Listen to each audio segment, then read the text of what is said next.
Assalamualaikum warahmatullahi wabarakatuh. Saya akan mencoba menggambarkan dalam gelar karya. Kemudian ada monep, ada hasil monep, ada matriks, baik metrik RPK, metrik KM, dan metrik PK. Kemudian saya juga membuat video mulai dari kegiatan persiapan, pelaksanaan, evaluasi, hasil, dan refleksi. Di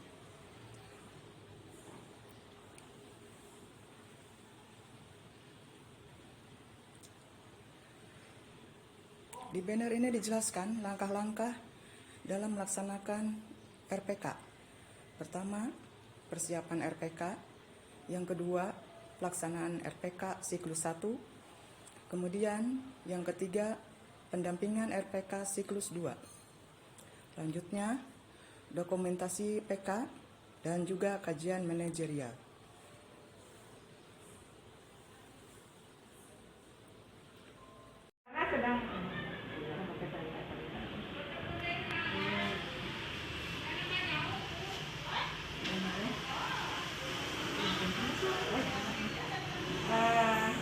Bu Yus selama mengikuti diklat, apa yang Bu Yus dapatkan?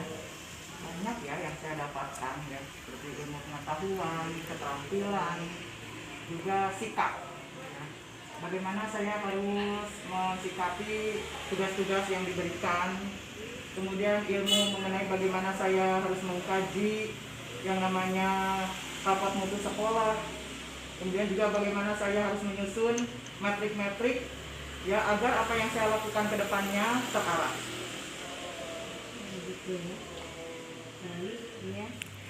Kalau saya perhatikan, sepertinya mengikuti diklat tersebut sangat memberatkan, di mana Bu Yus harus mengerjakan tugas-tugas yang terus-menerus. Bagaimana Bu Yus mengatasinya hal tersebut?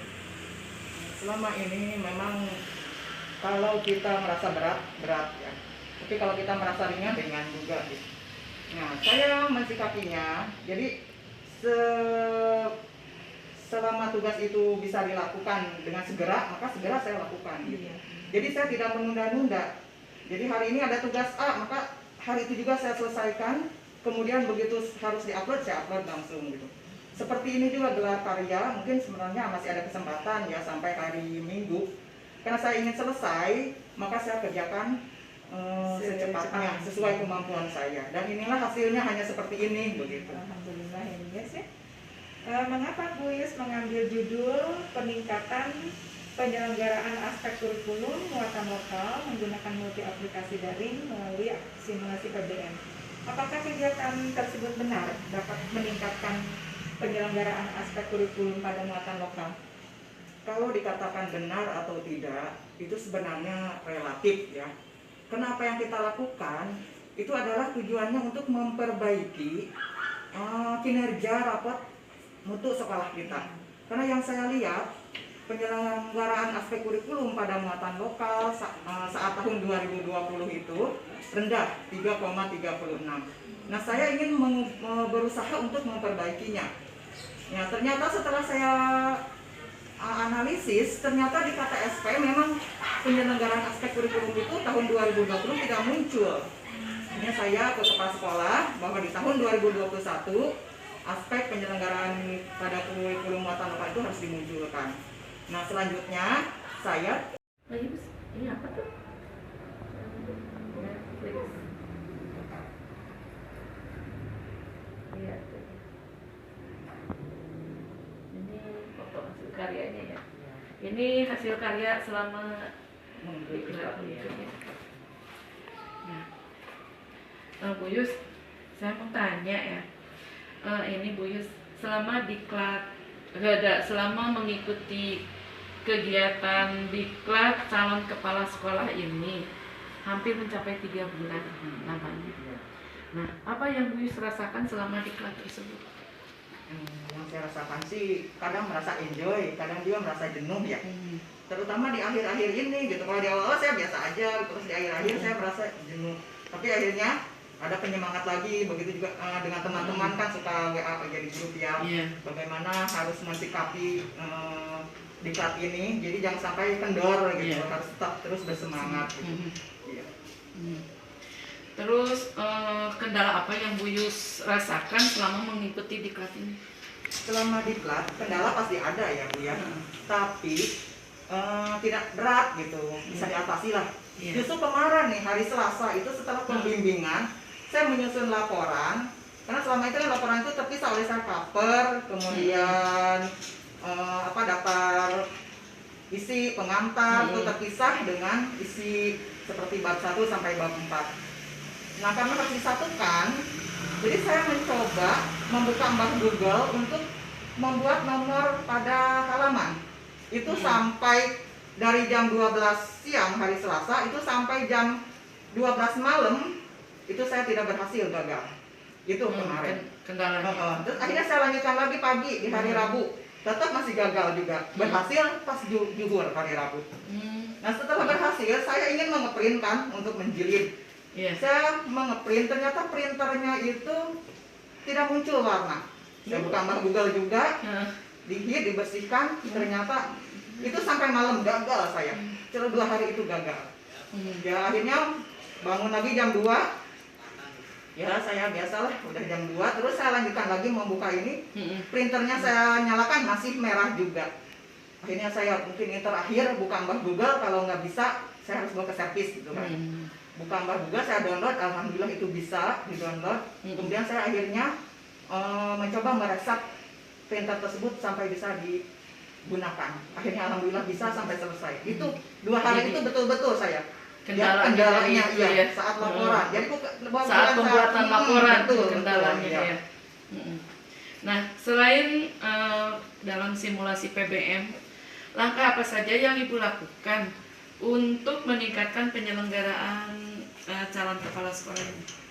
Ya, aspek kurikulum pada muatan lokal di tersebut. Ya sebenarnya kita kembali lagi ke rapat mutu ya. Rapat mutu ini kan banyak isinya di dalamnya. Jadi kalau kita ingin meningkatkan mutu sebagai calon sekolah, awalnya dari sini, dari rapat mutu ini. Mana aspek yang kurang gitu. Nah yang kurang tersebut harus diperbaiki. Ya. Jadi itulah caranya untuk meningkatkan kompetensi sebagai calon kepala sekolah atau setelah jadi kepala sekolah. Jadi datanya tetap dari sini, kita nggak bisa dari rapot itu ya. Dari rapot mutu. Dari rapot mutu. Ya nanti mana aspek yang rendah kita perbaiki. Nah dari situ kita dapat melihat kinerja kita sendiri gitu. Ya. Udah sampai di mana gitu ya? Iya betul. Nah, karena di KTSP 2021 ya, penyelenggaraan aspek kurikulum sudah diperbaiki. Apakah masih ada aspek lain yang harus diperbaiki, Bu? Pasti ya, aspek lain pasti ada yang harus diperbaiki. Ya, terutama yang 4 standar itu, standar kelulusan, standar isi, standar proses, standar penilaian. Karena itu semua ada mencakup stakeholder yang ada di batu tulis 2 ya. Semua guru, kepala sekolah, semuanya itu harus bisa memperbaiki aspek tersebut. Nah, kalaupun ada di sarana prasarana pasti kita masih kurang selama ini. Apalagi setelah pindah dari sekolah lama ke sekolah yang baru otomatis. Ya, banyak sekali sarana yang hilang ya, kita sudah tidak sesuai lokasi kelas dengan jumlah siswa. Itu sangat berat sekali nanti di tahun depan ini. Kalau PTM itu terjadi. Mungkin itu saja mengenai ini ya. Nah ya mungkin pertanyaan itu juga berarti yang perlu saya pahami itu sudah dapat Bu Yus jawab. Saya ucapkan terima kasih. Saya juga terima kasih. Iya, Bu Yus. Mudah-mudahan kita semua sukses Bu ya. Yus sukses ya. Amin amin. Ya semangat. Iya. Selamat siang. Silakan dilihat-lihat. Iya. Inilah hasil sederhana yang saya lakukan selama di kelas. Selama 3 bulan ya. Iya, 3 bulan. Iya. Untuk diklat cakep ini kan Ibu laksanakan selama 3 bulan. Apa yang Ibu hasilkan dari diklat itu? Yang saya hasilkan ya ini yang ada di meja ini sama banner, mungkin bisa dilihat. Ya? Iya. Nah, Bisa dilihat. sekarang tolong dijelaskan Bu, ini map ini isinya apa? Ya. Pertama yang saya lakukan itu adalah ini membuka rapat mutu lagi di rapat mutu lagi. Iya. Jadi pasti dari sini datanya. Awalnya ya, ya. awalnya ya rapat mutu ini dibuka. Kemudian saya masukkan ke dalam matriks. Ini matriks RPK. Iya. Nah inilah di sini matriks tersebut saya isi apa yang menjadi kendala di sini ada nih. Tujuannya adalah meningkatkan penyelenggaraan aspek kurikulum pada muatan lokal. Indikator keberhasilannya di sini ada 14 orang guru menguasai aplikasi.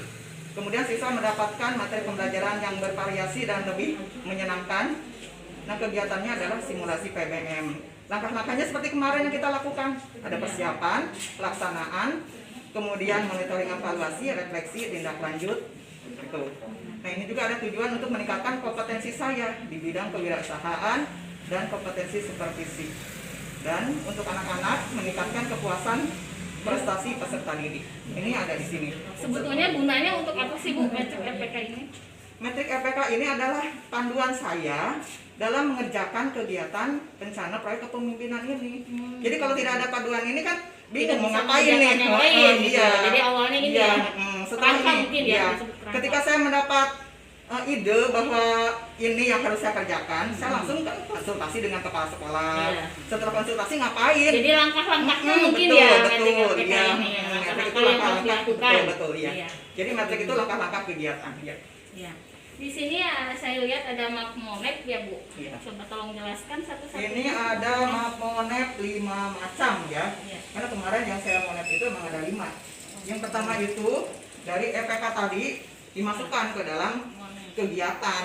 Kemudian di monep apakah terlaksana atau tidak. Oh, iya. Nah ternyata setelah ditelaah pelaksanaan kegiatan itu 100% terlaksana. Terlaksana. Iya.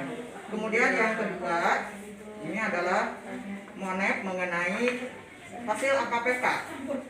AKPK saya, kompetensinya di awalnya 75, kemudian naik menjadi 97 gitu. Kemudian ada